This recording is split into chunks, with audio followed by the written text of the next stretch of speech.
ओम शांति। भगवत गीता श्लोक क्लास में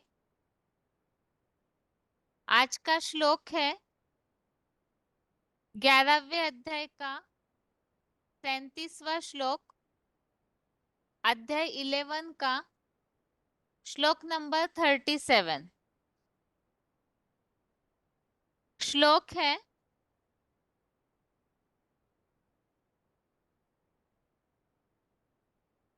कस्माच्च ते न नमेरन् महात्मन् गरीयसे ब्रह्मणोऽप्यादिकर्त्रे अनंत देवेश जगन्निवास त्वमक्षरं सदसत्तत्परं यत्। श्लोक दोबारा।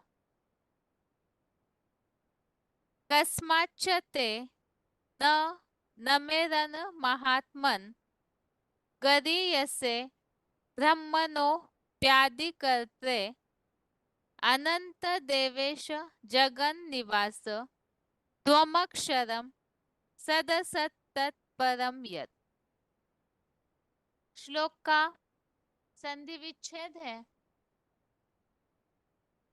कस्मात् च ते न नमेरन् महात्मन् गरीयसे ब्रह्मणः अपि आदिकर्त्रे अनंत देवेश जगन्निवास त्वम् अक्षरं सत् असत् तत्परम यत्। श्लोक का संधि विच्छेद दोबारा। कस्मात् च ते न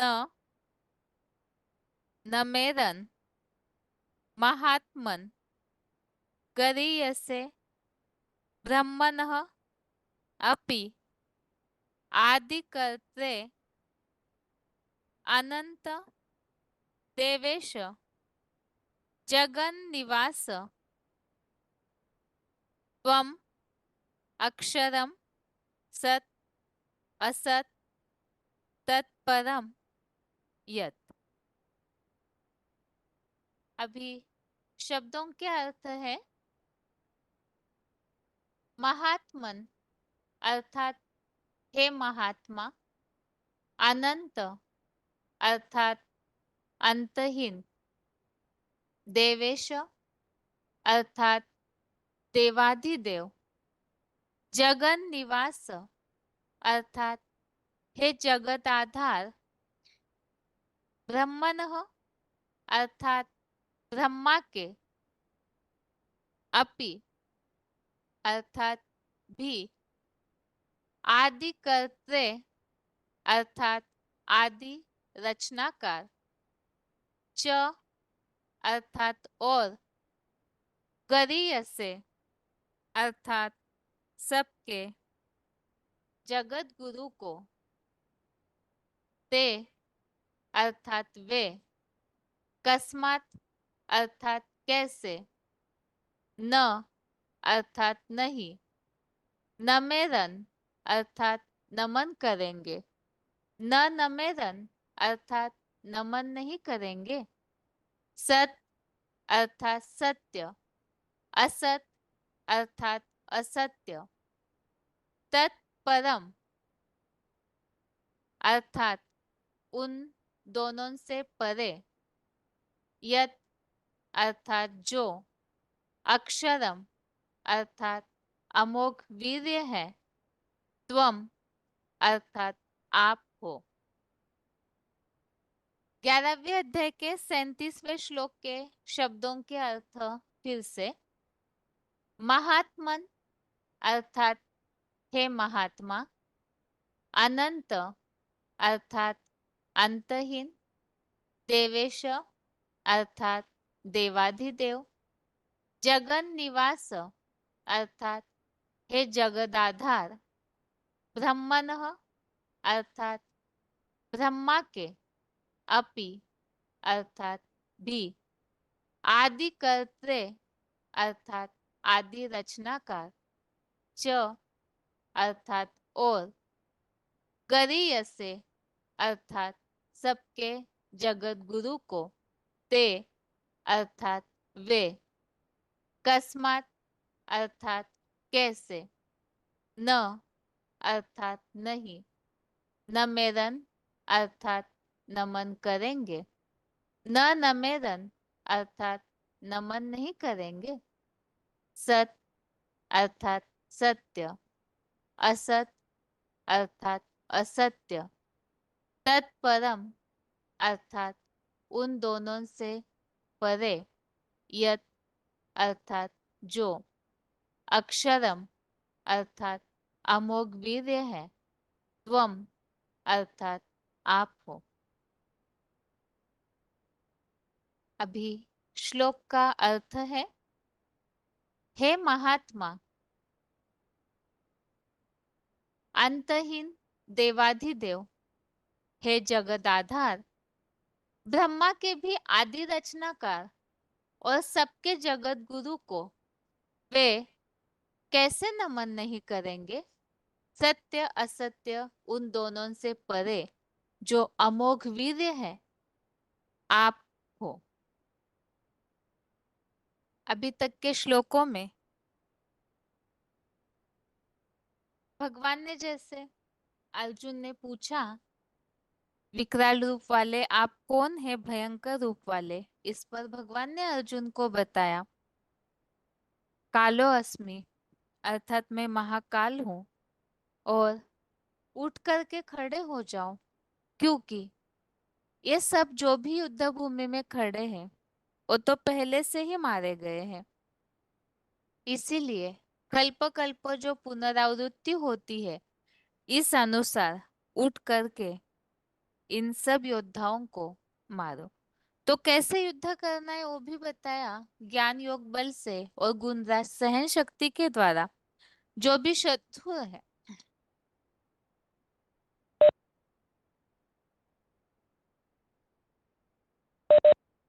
जो शत्रु है काम क्रोध आदि, उनको मारने के लिए बताया। अब इस पर अर्जुन ने भगवान से हाथ जोड़ करके ये बात बोली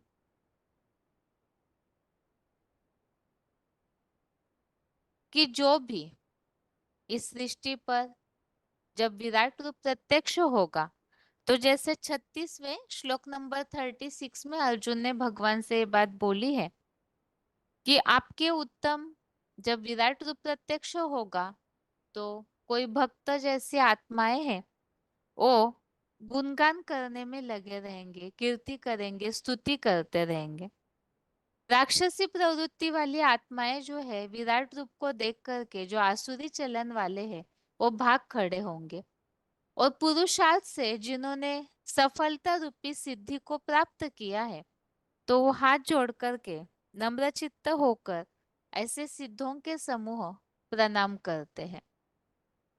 तो ये तो बताया पहचानने वाले, न पहचानने वाले और भक्तों जैसे स्तुति करने वालों की बात, राक्षस जो भागले खड़े होते हैं उनकी बात। बाकी आज के 37वें श्लोक में इसके आगे की बात बताई हुई है। एक तो भगवान की महिमा, उनका वास्तविक स्वरूप, और झुकने वालों के बारे में ये बात भगवान से अर्जुन ने कही है कि आप ही अंतहीन ऐसे देवाधिदेव है, सारे जगत के आधार भी है, ब्रह्मा के आदि रचनाकार भी आप ही है, और जगत गुरु भी आप ही है। तो ये जो और धर्म वाले हैं, ये आपको कैसे नमन नहीं करेंगे, क्योंकि आप ही सत्य असत्य दोनों से भी परे अमोघ वीर्य है। इसी संबंधित क्लैरिफिकेशन वाले अर्थ में और कुछ समझाने दी हुई है। तो क्लैरिफिकेशन सहित अर्थ है, हे महात्मा, अंतहीन गुण वाले देवाधिदेव, हे जगद आधार, त्रिमूर्ति शिव, ब्रह्मा के भी आदि रचनाकार और सबके जगत गुरु को वे विदेशी विधर्मी और शक्तिशाली हिंसक कुकर्मी कैसे बुद्धि से नमन नहीं करेंगे। सत्य, असत्य, देव और दानव, उन दोनों से परे जो आप एकमात्र सदा अमोघ वीर्य है, वह आप शिव बाबा ही हो। तो इसमें अर्जुन ने भगवान से ये बात बताई है कि विदेशी विधर्मी जो ऐसी हिंसक कुकर्मी आत्माएं हैं, वो भी नमन क्यों नहीं करेंगे। अर्थात विराट रूप जब प्रत्यक्ष होगा तो उस भयंकर रूप के आगे सारी दुनिया को आकर के झुकना ही होगा। इसी बात को इस श्लोक में स्पष्ट किया है। इसके साथ भगवान के उस कर्तव्य के बारे में बताया कि ब्रह्मा के भी आदि रचनाकार है, सबके जग गुरु भी है। जो महादेव के लिए बात बताई हुई है, जगतम पितरम वंदे पार्वती परमेश्वर त्वमादिदेव पुरुष पुराण। तो इस आधार से वो माता पिता सगत सदगुरु भी जगत गुरु भी है। और इसी के साथ बताया हुआ है वही सत्य असत्य से परे, अर्थात देव भी नहीं है दानव भी नहीं है। क्योंकि विराट रूप जब प्रत्यक्ष होता है तो वास्तव में वो परम पिता शिव समान बनी हुई जो हस्ती है, उन्हीं का विराट रूप है। और उसी हस्ती के लिए बताया कि वो देव भी नहीं दानव भी नहीं, क्योंकि वे तो भगवान है। इसीलिए बताया देव दानव दोनों से भी वो परे और सत्य असत्य से भी परे, क्योंकि परम पिता शिव तो इस बंधन में आते ही नहीं है, और सब बातों से ही परे है।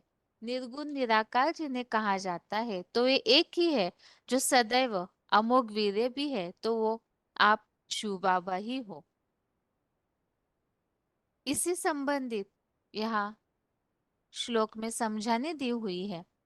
अभी गीता में और जहाँ कहीं भी इस संबंधित उल्लेख आए हुए हैं, जैसे सत्य असत्य से परे है, अमोघ वीर्य है, जगन निवास अर्थात जगत के आधार भी है, इससे संबंधित जहाँ उल्लेख आए हैं उन श्लोकों को रेफरेंस श्लोक के तौर पे देखते हैं। आगे है रेफरेंस श्लोक।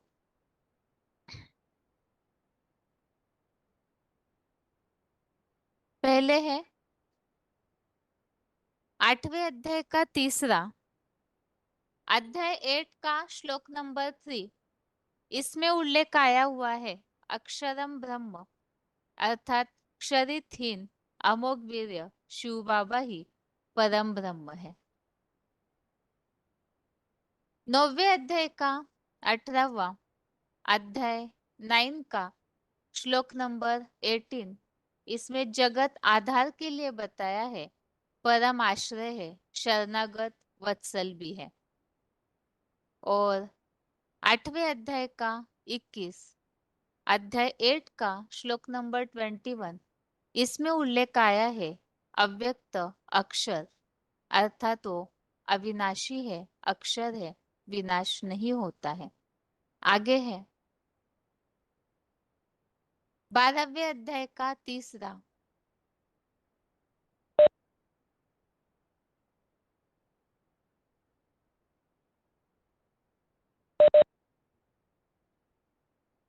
अध्याय 12 का श्लोक नंबर 3।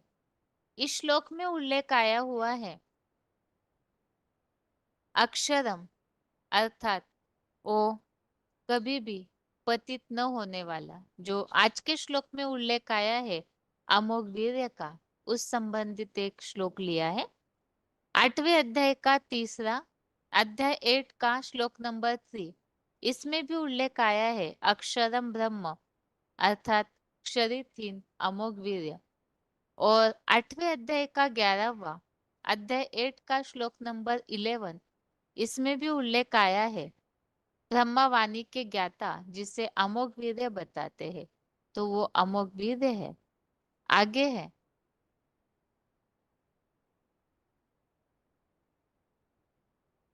15वें अध्याय का 16वां, अध्याय 15 का श्लोक नंबर 16। उसमें भी तुलना करके यहाँ बताया है जो दो प्राणी है इस सृष्टि पर, क्षर और अक्षर, उनसे भी परे बताया हुआ है शिखर पर स्थित ब्राह्मण चोटी रूप अविनाशी अमोघ वीर्य, जो सोमनाथ मंदिर का शिव बाबा कहा जाता है। और 13वें अध्याय का 12वां अध्याय 13 का श्लोक नंबर 12, इसमें उल्लेख आया हुआ है, परम ब्रह्म परमेश्वर काल क्रमानुसार संसार में सत न असत कहा जाता है। तो वो सत और असत्य से परे है, इस हिसाब से यहाँ ये उल्लेख लिया हुआ है। और ये रेफरेंस श्लोक 11वें अध्याय के 37वें श्लोक के तो हमने यहाँ समझे। श्लोक का अर्थ मुख्य करके यही है, एक तो विराट रूप जो प्रत्यक्ष होता है वास्तव में महादेव ही कालो अस्मि महाकाल महादेव शंकर का ही गायन है। और परम पिता शिव जो शिव समान बनते हैं महादेव, उनके द्वारा ही वास्तविक ओरिजिनल विराट रूप में प्रत्यक्ष होते हैं। तो वो ब्रह्मा के रचयिता है, वही सारे जगत के आधार भी है। और इसके साथ खास बात बताइए इस श्लोक में कि जितने भी विदेशी विधर्मी आत्माएं हैं, हिंसक कुकर्म करने वाली ऐसी आत्माएं भी आकर के झुकेगी, जिसके लिए हम मुरलियों में कई बार सुनते भी है। जो मुरलियों में इस प्रकार उल्लेख आया है, धर्म पिताएं भी आकर के इस सदगुरु जगत गुरु के आगे जरूर सलामी भरेंगे। वही सबसे परे उनकी तुलना जो अमोघ वीर्य बताया, सत्य असत्य से परे बताया है, तो इस तरह की तुलना और किसी से नहीं की जा सकती। वो इतनी ऊंची हस्ती है, इसलिए उनकी महिमा इस प्रकार इस श्लोक में बताई है। अभी आगे श्लोक का उच्चारण सुनते हैं, उसके बाद पॉइंट्स।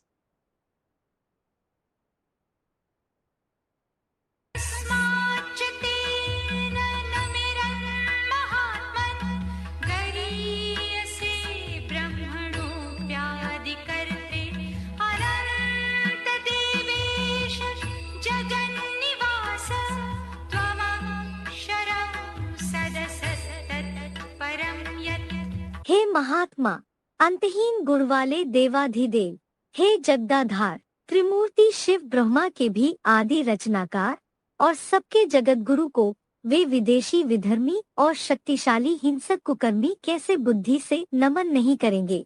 सत्य असत्य, देव और दानव उन दोनों से परे, जो आप एकमात्र सदा अमोघ वीर हैं, वह आप शिव बाबा ही हो।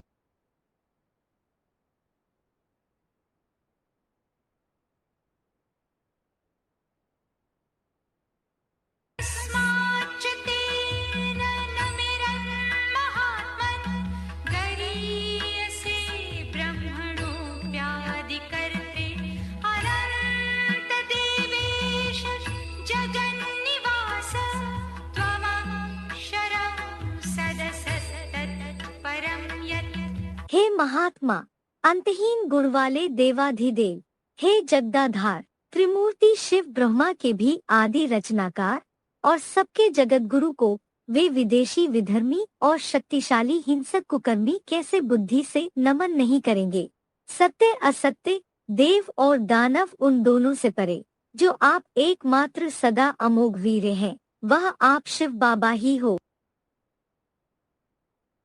अभी आगे है श्लोक संबंधित पॉइंट्स।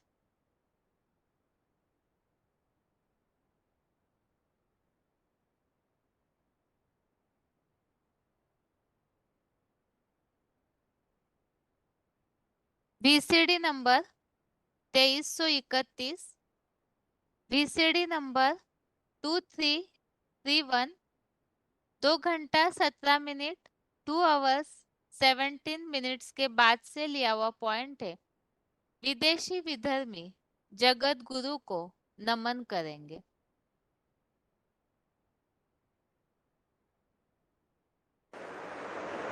इसलिए गाया हुआ है, कालों का काल महाकाल, जिसको कोई काल खा ही नहीं सकता।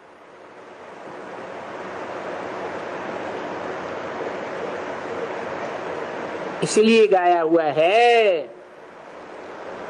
कि वो बड़े से बड़ा तीर्थ है, सर्व का सदगति दाता है। 500-700 करोड़ का भी सदगति, सच्ची गति का देने वाला। कैसी सच्ची गति? आत्मिक स्थिति की सच्ची गति, प्रैक्टिकल में सच्ची गति, या देवान में रहने की गति है? आत्मिक स्थिति में रहने की सच्ची गति देने वाला है। उसका जन्म स्थान यहाँ है, यहाँ माने भारत में है। तो ये सबका बड़े से बड़ा तीर्थ हो गया, ठिकाने लगने वाला स्थान, किनारे लगाने वाला स्थान।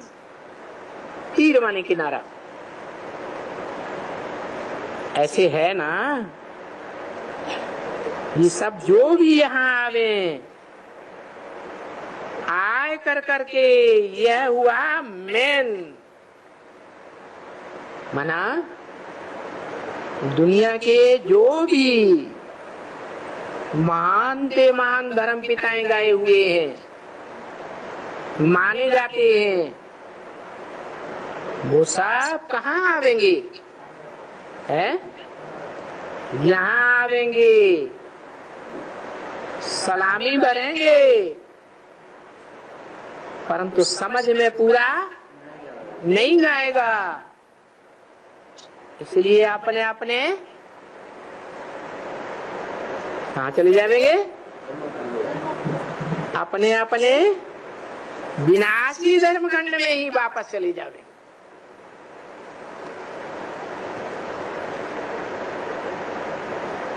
जैसे उनकी मेन होती है ना चर्च, बात कोई समझ में नहीं आती है, कोई को कोई बात समझ में नहीं आती है, तो अपने परिवार के भांतियों को इकट्ठा करके चर्चा करते हैं। क्या करते हैं? चर्चा करते हैं। तो यहाँ आवेंगे, सलामी तो भरेंगे, लेकिन वापस चले जाएंगे। फिर क्या करेंगे? वहां चर्च में चर्चा करेंगे। जैसे रोम में इनका पोप रहता है, तो उस रोम के चर्च को कहा जाता है मेन चर्च, जिसमें उन सबका बड़ा रहता है। जो भी चर्च होते हैं उनमें फादर्स होते हैं ना, तो उन फादर्स का सारी दुनिया में जो बड़ा मेन चर्च है रोम में,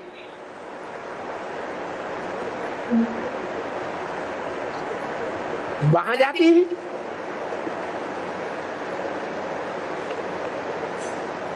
यूं तो चर्च तो बहुत होते हैं, पादरी लोग, इनका भी बहुत जगह होता है, परंतु मेन चर्च हो गई ना, तो ये है पतित पावन। कौन है? चर्च है पतित पावन। हाँ, क्या मतलब? मैंने उनका मिसाल दिया। कहाँ इकट्ठे होंगे? जो सत्य सनातन धर्म के भांति हैं, वो भी तो इकट्ठे होंगे ना, जिनको समझ में नहीं आएगा। सर्व का सदगति दाता ये है।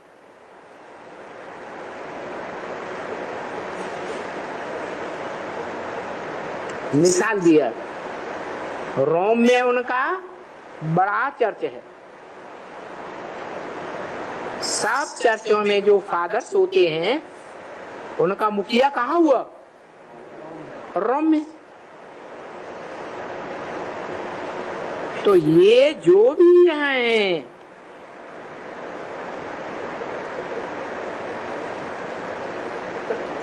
जैसे वो पादरी होते हैं,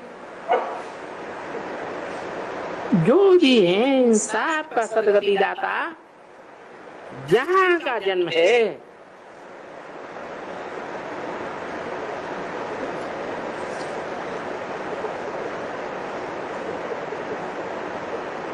धर्म पिताओं का भी सदगति दाता कहाँ कहाँ भारत में।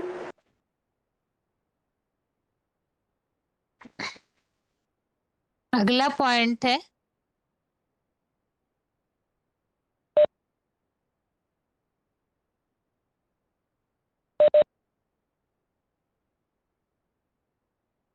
VCD number 1548, VCD number 1548 48 minute 48 minutes के बाद से लिया हुआ पॉइंट है। शक्तिशाली हिंसक कुकर्मी भी नमन करेंगे।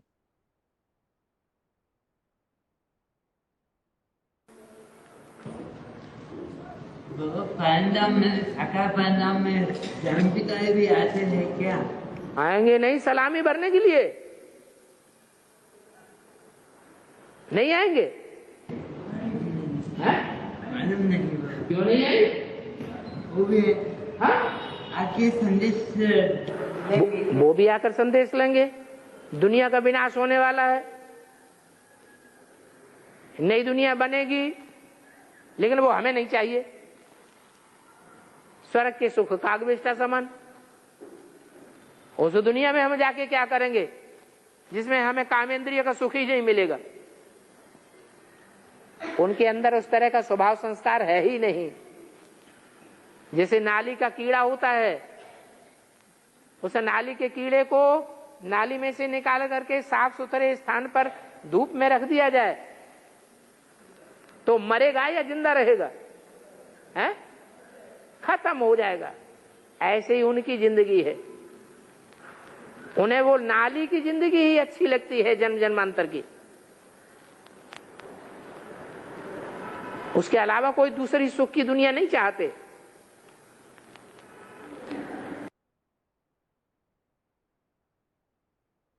अगला पॉइंट है VCD number 1185, VCD number 1185 14 minute 14 minutes के बाद से लिया हुआ पॉइंट है। ब्रह्मा के भी आदि रचनाकार।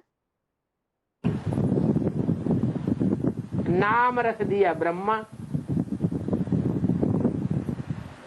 अर्थ क्या हुआ? अर्थ तो शास्त्रों में जो भी है काम के आधार पर अर्थ है ना।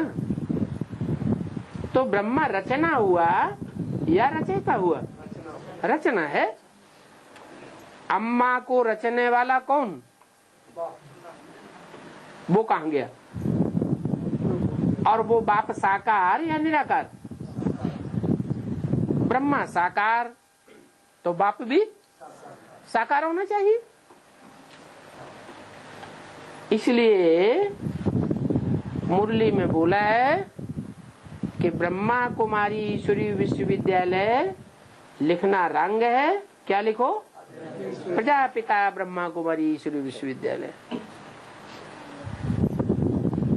अपना टाइटल भी ब्राह्मणों को मालूम होना चाहिए। ब्रह्मा कुमार लिखना रंग है। क्या लिखना है? प्रजापिता ब्रह्मा कुमार या ब्रह्मा कुमारी।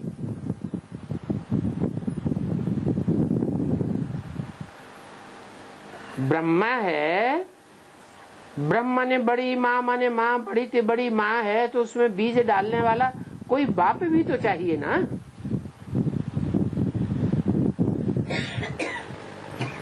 ये कहते हैं कि ब्रह्मा बाबा को साक्षात्कार हुए, तो क्या साक्षात्कार होने से ये साबित हो जाता है? कभी निराकार भगवान शिव उसमें प्रवेश कर गए? साक्षात्कार तो बहुत से भक्तों को हुए, तुलसीदास को हुए, सूरदास को हुए, मीरा को हुए, रैदास को हुए, परंतु क्या उनमें भगवान प्रवेश कर गया? साक्षात्कार से प्रवेशता साबित नहीं होती है, और साबित भी हो तो फिर उन्हें भटकने की क्या दरकार? उन्होंने गुरु से पूछा, गुरु ने भी अनभिज्ञता जाहिर की, वाराणसी में गए कि विद्वान पंडित आचार्य बतावेंगे इन साक्षात्कार को क्या रहस्य है। वहां से भी कुछ नहीं मिला। आखिरी उनकी विद्वान पंडित आचार्यों से श्रद्धा हट गई और वो दादा लेखराज ब्रह्मा अपने जीवन के अनुभव के आधार पर जिस व्यक्ति को उन्होंने सबसे ज्यादा होशियार समझा, अनुभवी जाना और दुनिया का सबसे सच्चा और ईमानदार व्यक्ति जाना, माना, वहां कलकत्ते में अपनी साझीदार के पास पहुंचे।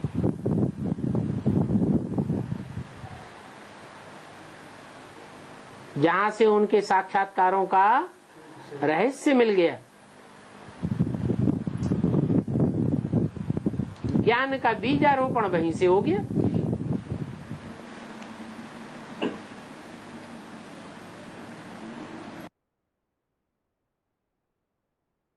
आगे है वार्तालाप number 649, discussion number 649, 32 minute 32 minutes के बाद से लिया हुआ पॉइंट है। शिव बाबा देव और दानव से परे है। शिव बाबा न मनुष्य है, न देवता है, न राक्षस है, वो तो भगवान है। और कैसा भगवान आत्मा है, उसको कोई मान मर्तबे की दरकार नहीं। वही भी बातें 70 साल पहले भी सुनाता रहा, वही बातें अभी भी सुना रहा है। उसको कभी गुस्सा ही नहीं आता कि बच्चे मेरी बात ही नहीं मानते। नहीं, आज के मनुष्यों को तो कितना क्रोध आ जाए है। 70 साल से मैं बताता चला आ रहा हूँ, मेरी बात नहीं मानते। मनुष्य आत्माएं, देव आत्माएं मान मर्तबा चाहती। अगला पॉइंट है वार्तालाप number 295, discussion number 295, 4 minute 4 minutes के बाद से लिया हुआ पॉइंट है। एकमात्र सदा अमोघ वीर्य। आप शिव बाबा ही हो। फोन अनम्यूट है। हाँ जी, शंकर को अमोर वीक दिखाते हैं शास्त्र में। एक तार को स्पीत भी दिखाते हैं, स्पीत चित्र में दिखाते हैं विश्व। और अमोघ वीर दिखाते हैं। अमोघ वीर माना उनकी शक्ति क्षीण नहीं होती है, बताया। माँ शक्ति माना आत्मा की शक्ति है, शरीर की। न शरीर की शक्ति क्षीण होती है, न आत्मिक शक्ति क्षीण होती है। शरीर में क्षीणता आवेगी तो आत्मा में भी क्षीणता आएगी।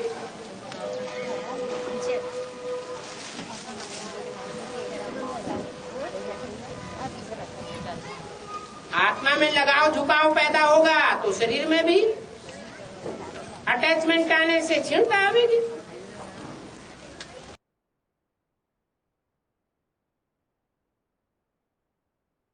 अगला पॉइंट है VCD number 1719, VCD number 1719, 15 minute 15 minutes के बाद से लिया हुआ पॉइंट। एकमात्र सदा अमोघ वीर्य। उनकी क्या महिमा है? इनकी शंकर की अमोघ वीर्य शास्त्रों में महिमा है ना। ये तो ज्ञान का सागर है ना, शांति का सागर है ना, एवर पावन है ना। एवर का मतलब है दुनिया में जितने भी महात्माएं हैं, विद्वान पंडिताचार्य हैं, दुनिया के बड़े से बड़े जो भी पवित्र रहने वाले ब्राह्मण हैं, उन सब के मुकाबले कैसा है? ज्यादा प्योर है, एवर प्योर है। माने उनसे बढ़कर के प्योर है या उनकी समानता में है? एवर प्योर है। इनको पतित तो कोई नहीं कहेंगे, कहेंगे हैं? इनको पतित तो कोई नहीं, शास्त्रों में कहेंगे? शास्त्रों में भी नहीं कहेंगे। और आगे चल कर के जब प्रत्यक्षता होगी तो भी कोई इनको पतित नहीं कहेंगे। इनकी तो महिमा ही अलग है। कौन बोल रहा है? बोलने वाला कौन है? कौन आत्मा है? शिव बाप बोल रहे।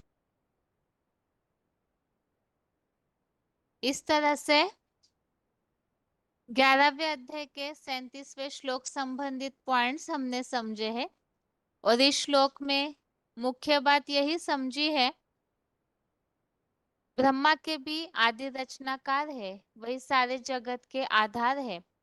और ऐसे जो महाकाल है उनके सामने आगे चलकर के जितने भी विदेशी विधर्मी धर्म पिताएं हैं वो भी आकर के झुकेंगे, सलामी भरेंगे।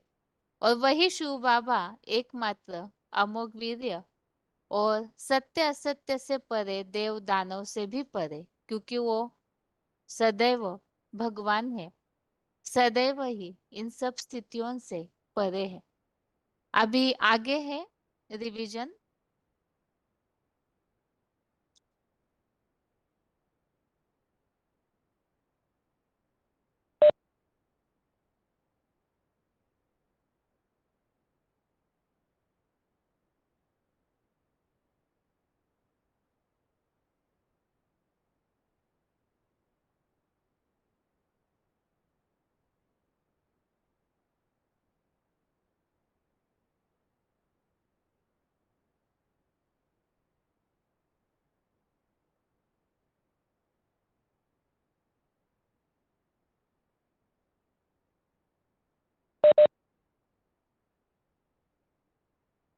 रिवीजन के लिए श्लोक है 9वें अध्याय का 24वां अध्याय 9 का श्लोक नंबर 24। श्लोकों में हम यहाँ टॉपिक देख रहे थे, भगवान के जो उपासना करने वाले हैं उनकी कैटेगरी श्लोकों में बताई जा रही है, जिसमें हमने एक बात समझी कि जो अव्यभिचारी भक्त हैं, पूरी तरह से ईश्वरीय सेवा में जो समर्पित होते हैं, तन मन धन सब कुछ ईश्वरीय सेवा में जो लगाते हैं, ऐसे निरंतर योगियों की अप्राप्त वस्तु की प्राप्ति और जो प्राप्त हुई वस्तुएं हैं उनकी रक्षा का भार स्वयं भगवान संभालते हैं, जिसके लिए बताया है मेरी सेवा में लगे रहने वाले कभी भी भूख नहीं मर सकते हैं। एक और हमने कैटेगरी समझी,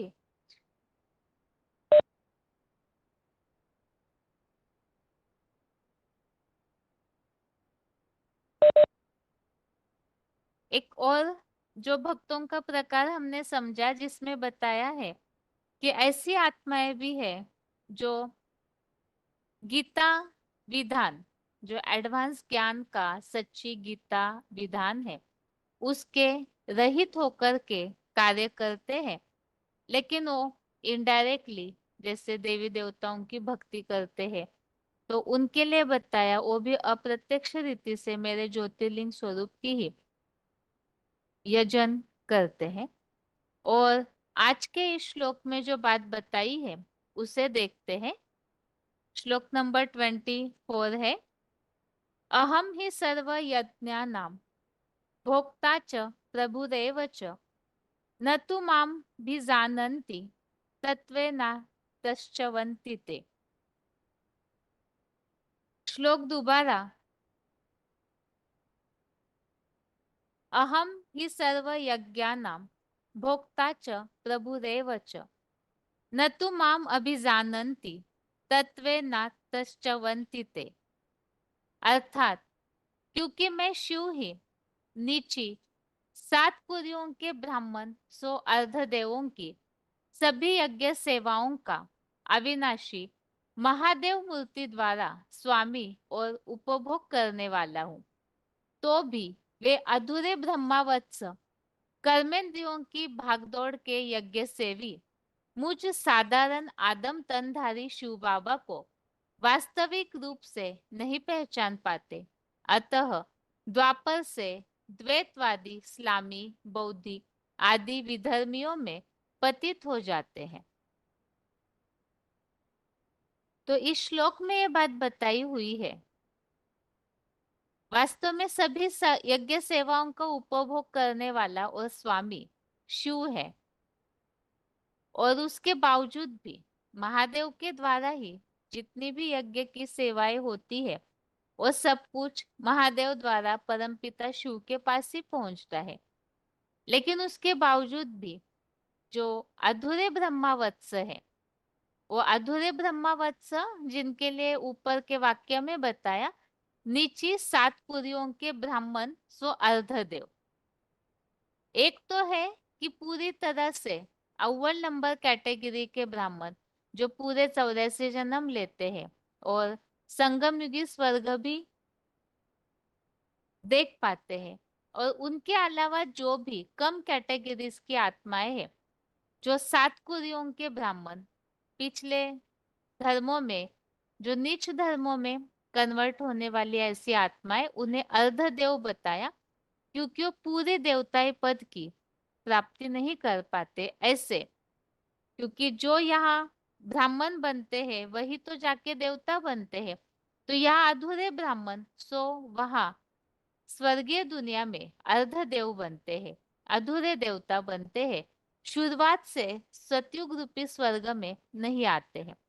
तो ऐसे जो अधूरे ब्रह्मावत्स है उनके लिए बताया कि वो कर्मेंद्रियों की भागदौड़ के यज्ञ सेवी है, कर्मेंद्रियों की भागदौड़ की यज्ञ सेवा को ज्यादा महत्व देते हैं, और बाकी जो बात है मन से सेवा करने की, बुद्धि से शिव बाबा को याद करने की, उसे महत्व न देने के कारण जो साधारण तन में आए हुए शिव बाबा है उन्हें वास्तविक रूप से नहीं पहचान पाते हैं।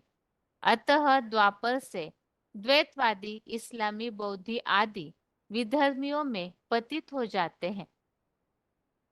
तो इस तरह से इस श्लोक में ये बात बताई हुई है, अर्धदेव अधूरे ब्राह्मणों की तरीका या उनकी प्राप्ति के बारे में, उनके जो भी कर्म है संगम युगी उनके बारे में बताया कि ऐसी आत्माएं जो है वो भगवान के वास्तविक स्वरूप को नहीं पहचानते, कर्मेंद्रियों की सेवा को महत्व देते हैं।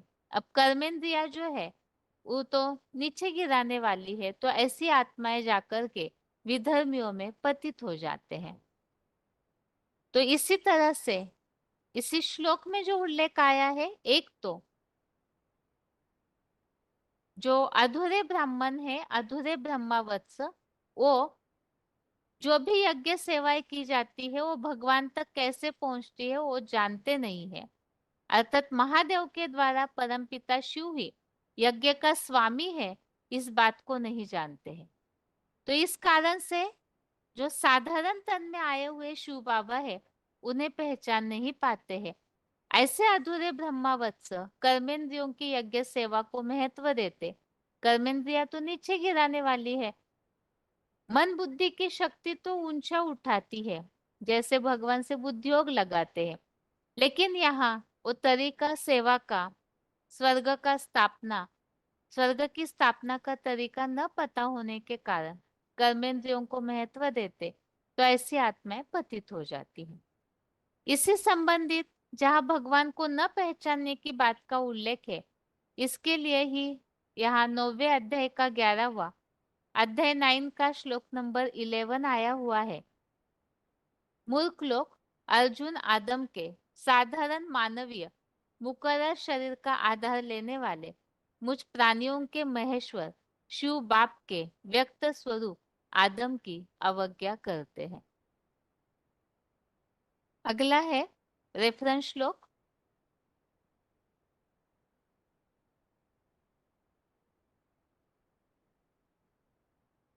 सातवें अध्याय का 15वां अध्याय 7 का श्लोक नंबर 15। इसमें भी उल्लेख आया हुआ है कि महामाया द्वारा जिनका ज्ञान हर लिया गया है, ऐसे आसुरी हिंसा के मनमाने भावों के आश्रित हुए दुष्कर्मी नीच मनुष्य मूर्ख लोग मेरी शरण में नहीं आते। अब पहचानते नहीं है तो शरण में आएंगे कैसे? 9वें अध्याय का 3 अध्याय 9 का श्लोक नंबर 3। इसमें उल्लेख आया है सच्ची गीता वर्णित धर्म में अश्रद्धालु लोग मुझे नहीं पाते हैं।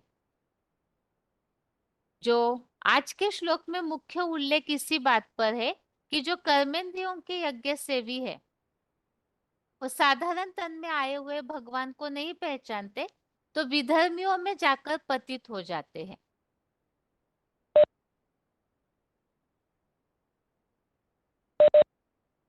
और ऐसे विधर्मियों में जो पतित हो जाते हैं उनके बारे में यहाँ बताया माया द्वारा उनका ज्ञान हर लिया गया है, क्योंकि कर्मेंद्रियों के यज्ञ से भी होते हैं जो आज के श्लोक में उल्लेख है।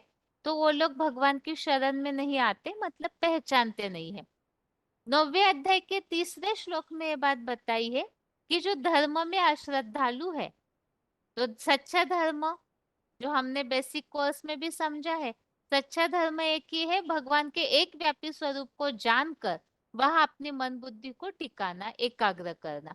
अब ऐसे धर्म के प्रति जो अश्रद्धालु है, ऐसे विदेशी विधर्मी मुझे न पाकर के मृत्युलोकीय कृष्ण गति वाले अज्ञान अंधकार युक्त मोह अंधकार में हिंसक राक्षसों के दक्षिणायन मार्ग में नरक लोक में पुनः लौट जाते हैं।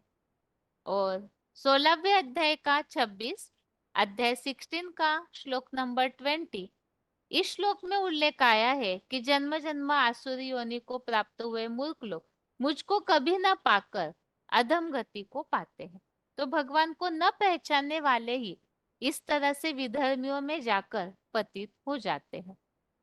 ये 9वें अध्याय के 24वें श्लोक संबंधित रेफरेंस श्लोक हमने समझे। अभी आगे है इस श्लोक संबंधित पॉइंट्स।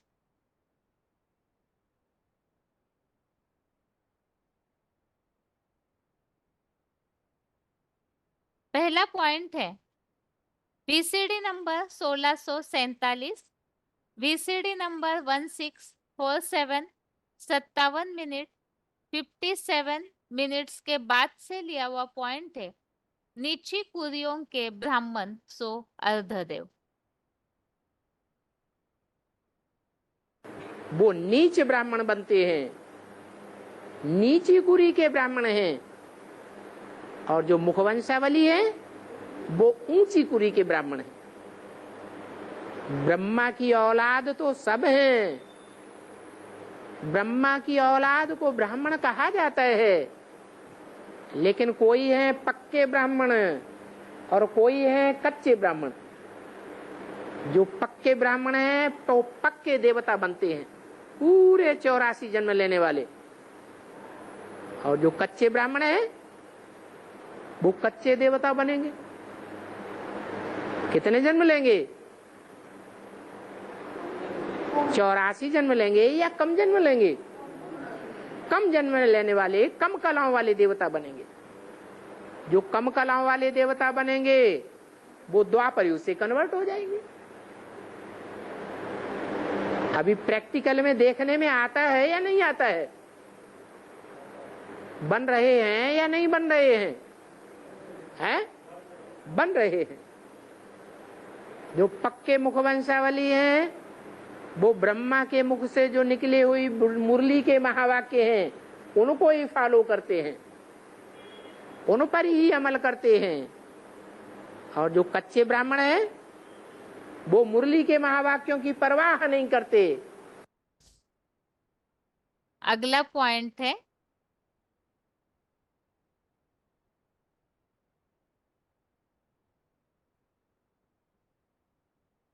शिव ही सभी यज्ञ सेवाओं अविनाशी महादेव मूर्ति द्वारा स्वामी और उपभोग करने वाला है। वार्तालाप number 1678, discussion number 1678, 34 minute 34 minutes के बाद से लिया हुआ पॉइंट।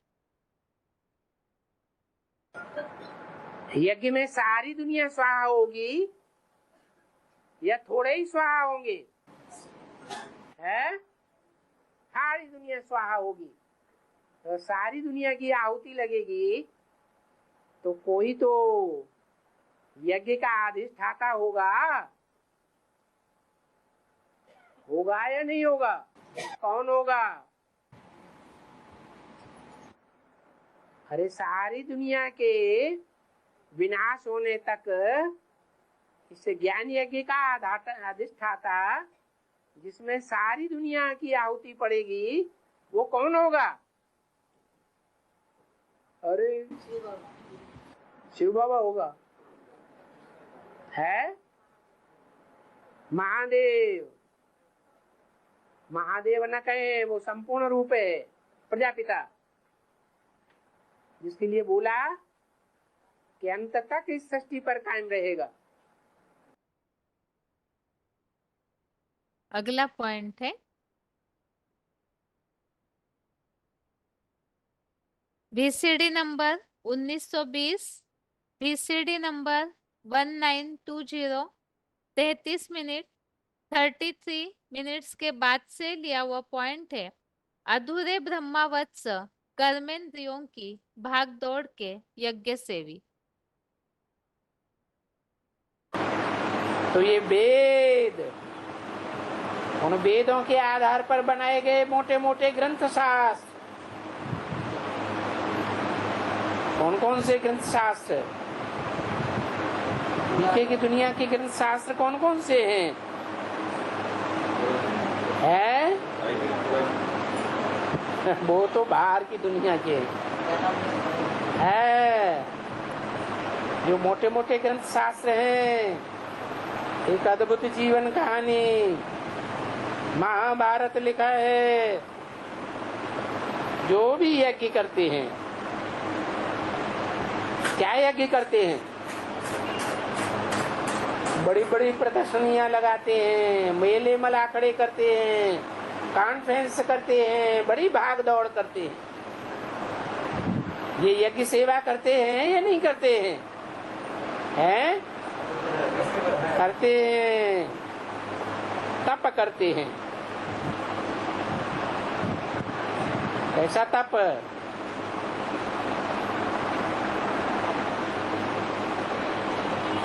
है? नहीं, जबरियन याद में बैठ जाते हैं, हठ योग करते हैं, दान करते हैं। दान किसको करना चाहिए? है? पवित्र ब्राह्मणों को दान किया जाता है, अपवित्र को दान नहीं करना होता है। अपवित्र को दान करेंगे तो क्या करेगा? है? अपवित्रता में धन बहा देगा। ये दान पुण्य तप वगैरह ये सब उनकी भक्ति मार्ग की सामग्री है। अगला पॉइंट है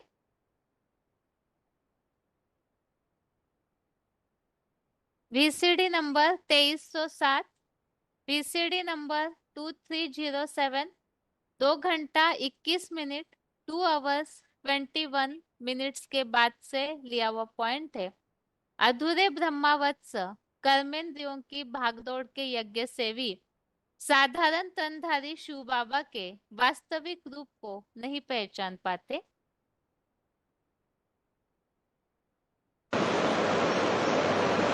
बाबा बोले बेचारे सर्विस नहीं करते। क्या? जब म्यूजिक बजा तो बाबा ने क्या बोला? ये बेचारे क्या नहीं करते? सर्विस नहीं करते। क्या सेवा नहीं करते? हा? अरे मूल सेवा क्या है? बाप की पहचान। बाप को जानते हैं ये ब्रह्मा और ब्रह्मा कुमार कुमारी जानते हैं। जब खुद ही नहीं जानते तो बाप की पहचान कैसे देंगे? सर्विस करेंगे, पहचान देने की सेवा करेंगे? नहीं कर सकते। कितना टाइम वेस्ट करते हैं। क्या बोला है? ये बेचारे कौन एक हैं या बहुत हैं? है ये एक की बात नहीं है। इसके जितने भी फॉलोअर्स हैं, इसकी गोद में पलने वाले जितने भी कम कुरियों वाले ब्राह्मण हैं, 9 धर्म है ना। 9 धर्मों में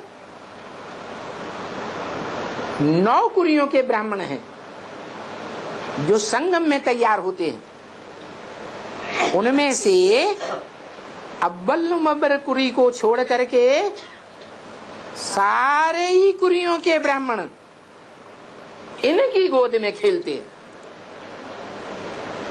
गोद में खेलते हैं माना कुखवंशावली है या मुखवंशावली है। कुख माने गोद, कुख माने कोख माने गोद। तो ये सारे के सारे दादा लेखराज ब्रह्मा की गोद में खेलने वाले कुखवंशावली ब्राह्मण हैं। ये कितना टाइम वेस्ट करते हैं। टाइम सफल हुआ। 80 साल सेवा की, भागदौड़ की, बड़े बड़े भाषण दिए, कॉन्फ्रेंस की, मेले मलाखड़े किए, या टाइम बर्बाद कर दिया है? जैसे 63 जन्म भक्ति की, कोई फायदा नहीं हुआ और ही नीचे गिरते गए। ऐसे ही ये भक्ति मार्ग वाले भक्तों की शूटिंग कौन करते हैं? ये रिहर्सल कौन करते हैं? जो खुद बाप को नहीं जानते, नहीं पहचानते और दूसरों को भी बाप का पहचान नहीं दे सकते। कितना टाइम वेस्ट करते। आगे है बीसीडी नंबर 2342, बीसीडी नंबर 2342, 2 घंटा 19 मिनट 2 आवर्स 19 मिनट्स के बाद से लिया हुआ पॉइंट है। साधारण तनधारी शिव बाबा के वास्तविक रूप को नहीं पहचान पाते, अतः द्वापर से द्वैतवादी, इस्लामी, बौद्धि आदि विधर्मियों में पतित हो जाते हैं।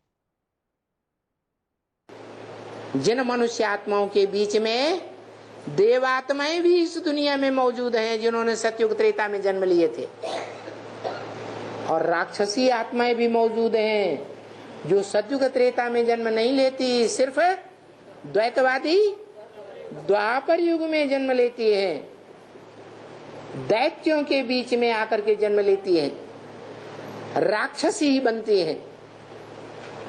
जो गीता में लिखा है मूढ़ा जन्मने जन्मने, वो मूढ़ है, मूर्ख लोग मुझे साधारण तन में आए हुए परमात्मा को नहीं पहचान पाते। उनकी क्या गति होती है? वो मूर्ख जन्म जन्मांतर इसी नारकीय दुनिया में जन्म लेते हैं। जो नर रूपी मनुष्यों के द्वारा बनाई जाती है। नर ही नरक बनाता है। ये इब्राहिम बुद्ध क्राइस्ट देवता थे या नर थे? हैं? नर ही थे। इस तरह से 9वें अध्याय के 24वें श्लोक का अर्थ हमने समझा है। और इसके बाद आज के श्लोक को एक बार फिर से रिवाइज करते हैं। 11वें अध्याय का 37, अध्याय 11 का श्लोक नंबर 37 है। कस्माच्च ते न नमेरन महात्मन गरीयसे ब्रह्मणोऽप्यादिकर्त्रे अनंत देवेश जगन निवास त्वमक्षरम सदा सत तत्परम यत्। अर्थात हे महात्मा, अंतहीन गुण वाले देवाधिदेव, हे जगद आधार, त्रिमूर्ति शिव, ब्रह्मा के भी आदि रचनाकार और सबके जगत गुरु को वे विदेशी विधर्मी और शक्तिशाली हिंसक कुकर्मी कैसे बुद्धि से नमन नहीं करेंगे। सत्य असत्य, देव और दानव, उन दोनों से परे जो आप एकमात्र सदा अमोघ वीर्य है, वह आप शिव बाबा ही हो। तो इस श्लोक में हमने अभी अभी समझा है पॉइंट्स के आधार से, वास्तव में परमपिता शिव जो महादेव के द्वारा ही सारे जगत का आधार बनते हैं, अंतहीन गुण वाले अनंत वही है जिसके लिए हमने समझा था सारी सृष्टि का आदि और अंत करने वाले भी वही है। ब्रह्मा के भी आदि रचनाकार है, सबके जगत गुरु भी वही है। तो ऐसे जो रचनाकार है, सारे सृष्टि के जगत गुरु सदगुरु है, तो उनके सामने आकर के सारे ही विदेशी विधर्मी धर्मों के धर्म पिताएं भी सलामी जरूर भरेंगे। और वही शिव बाबा ही एकमात्र सदा अमोघ वीर्य है, अर्थात सदैव एवर प्योर। ये शंकर की ही महिमा है। तो परमपिता शिव समान शंकर बनते हैं तो बिल्कुल एवर प्योर की स्थिति में पहुंच जाते हैं। ये इस श्लोक का अर्थ हमने समझा, जो इसके पिछले श्लोक से संबंधित है कि कोई तो भक्त है जो कीर्तिगान स्तुति करने में विराट रूप को देखते हुए लगे रहेंगे। राक्षस पीछे भागेंगे क्योंकि वो आसुरी चलन वाले होते हैं।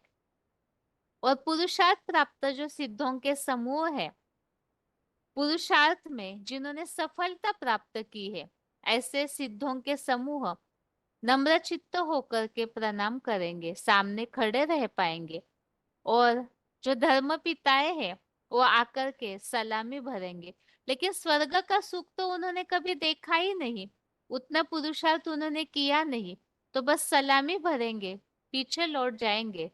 लेकिन स्वर्ग के सुख की जो अनुभूति या प्राप्ति उन्हें करनी चाहिए, वो उन्हें नहीं मिल पाएगी। इसी श्लोक संबंधित कुछ रेफरेंस श्लोक हमने समझे थे। जो श्लोक में उल्लेख आया है अमोघ वीर्य का, इसके लिए 8वें अध्याय का 3रा अध्याय 8 का श्लोक नंबर 3, इसमें उल्लेख है क्षरितहीन अमोघ वीर्य शिव बाबा परम ब्रह्म है। 9वें अध्याय का 18वां अध्याय 9 का 18, इसमें उल्लेख आया हुआ है वो परम आश्रय है, जगत आधार है और शरणागत वत्सल भी है, अव्ययम अर्थात अविनाशी बीज भी है। 8वें अध्याय का 21 अध्याय 8 का 21 नंबर श्लोक, इसमें उल्लेख आया है अप्रगट और अविनाशी। आगे है 12वें अध्याय का 3रा अध्याय 12 का श्लोक नंबर 3, इसमें उल्लेख आया हुआ है क्षरितहीन अमोघ वीर्य। 8वें अध्याय का 11वां अध्याय 8 का श्लोक नंबर 11, इसमें उल्लेख आया है अमोघ वीर्य का। आगे है 15वें अध्याय का 16वां अध्याय 15 का श्लोक नंबर 16, इसमें भी उल्लेख आया हुआ है। यहाँ तुलना बताई है दो प्रकार के प्राणी होते हैं, एक क्षर और एक अक्षर। उसमें बताया हुआ है कि जो परम ब्रह्म लोकवासी मनसा स्थिति से काशी कैलासी एवरेस्ट शिखर पर स्थित ब्राह्मण चोटी रूप अविनाशी अमोघ वीर्य कहा जाता है। और 13वें अध्याय का 12वां अध्याय 13 का श्लोक नंबर 12, इसमें उल्लेख आया हुआ है सत न असत कहा जाता है। जो परम ब्रह्म परमेश्वर है और जो सत्य असत्य से भी परे है, ऐसे बताया हुआ है। तो इस तरह से हमने 11वें अध्याय के 37वें श्लोक का अर्थ भी आज के क्लास में समझा। और इसके साथ ही 9वें अध्याय के 24वें श्लोक में हमने समझा है जो ऐसे भी भक्त है जो भगवान के वास्तविक स्वरूप को नहीं पहचानते हैं, अधूरे ब्रह्मावत्स है। अधूरे ब्रह्मावत्स अर्थात अधूरे ब्राह्मण सो अर्ध देव, जिनके लिए हमने समझा 7 कुदियों के ब्राह्मण जो सतयुग में कम जन्म लेने वाली आत्माएं हैं। ऐसे यहाँ अधूरे ब्राह्मण बनते हैं और उनकी निशानी बताई है, कर्मेंद्रियों के भाग दौड़ के वो यज्ञ सेवी होते हैं। और ऐसी आत्माएं फिर जाकर के, क्योंकि शिव के साकार स्वरूप जो साधारण तन में आते हैं उसे न पहचानने के कारण ऐसी आत्माएं फिर विदेशी विधर्मियों में जाकर पतित हो जाती हैं, जिसके लिए हमने समझा है धर्म में जो अश्रद्धालु होते हैं वो फिर द्वापर युग से मृत्यु लोक की गति को प्राप्त करते हैं। इस तरह से ये आज के दोनों श्लोकों को हमने रिवीजन सहित समझा। अभी आज के लिए गीता क्लास यहाँ पूरा करते हैं। ओम शांति।